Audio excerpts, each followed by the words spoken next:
আসসালামু আলাইকুম, welcome back to my channel Farzana. কেমন আছেন সবাই? আশা করি সবাই ভালো আছেন। তো আজকে ছোট্ট একটা ব্লগ নিয়ে চলে এসেছি রান্নার। তো এই যে কাঁকরোল ভাজি করছি।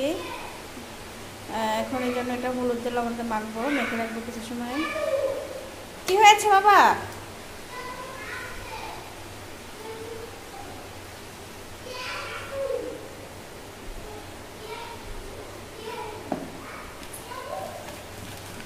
এটা কিছু সময় মেখে রাখবো। আজান দিয়েছে মাগরিবের, এখন নামাজ পড়বো। নামাজ পড়ে তারপর এটা রান্না করবো।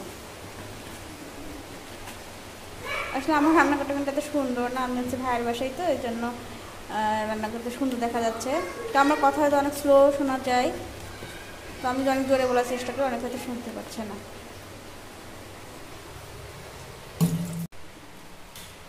চুলা কড়াই দিয়ে দিয়েছে, এখন তেল দিয়ে দিব। আসলে আমার এত সুন্দর রান্নাঘর নেই, এই জন্য ভিডিও করতে খুব লজ্জা করে। আমার রান্নাঘরটা অনেক করা যায় না, রান্নাঘর আমাকে এরকম আলাদা আমাকে করার তৌফিক দেবে কিনা। এখন কাঁকরোলটা একটা একটা করে দিয়ে দিই। ফ্রাই প্যানে, ফ্রাই প্যানটা ভালো হয় অনেক, ফ্রাই প্যানটা নেই।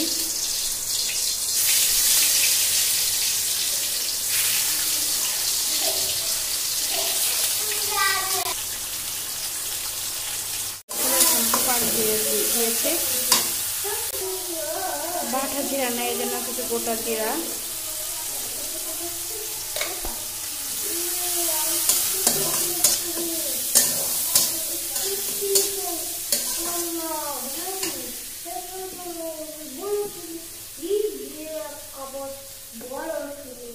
কথা বলে না, হাতটা কেটে যাবে। আন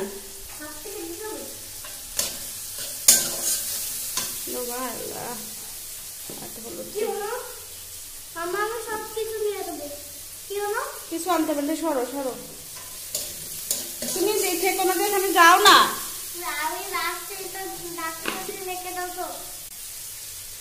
এবার হচ্ছে লতি দিয়ে দিব।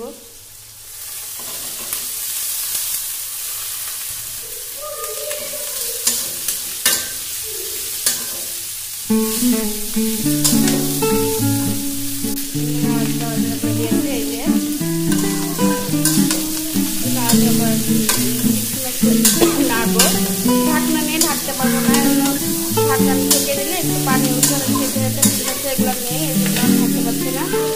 এটা হচ্ছে বুনলতি বলে, এই জন্য গলা চুলকাতে প্রয়োজনে লেবুর রস, লেবু চিপে রস তৈরি করে এটা দিয়ে দিব। এটা চালানো করবো।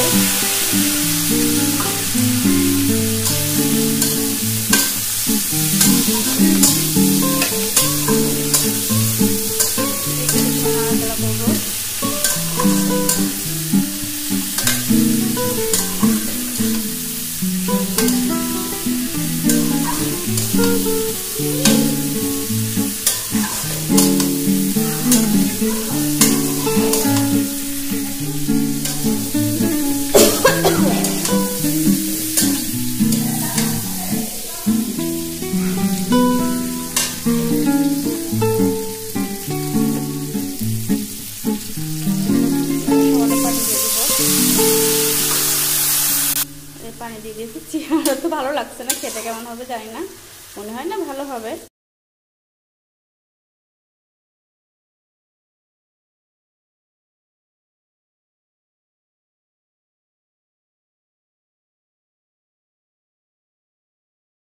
কেমন হবে জানি না, মনে হয় না ভালো হবে। এখন লবণটা টেস্ট করতে হবে। আসলে একা একা ভিডিও করছি তো এই জন্য আসলে ভালো হচ্ছে না, স্ট্যান্ডও নেই কাছে। কেউ একজন ভিডিও করলে আপনার পক্ষ থেকে ভালো হয়।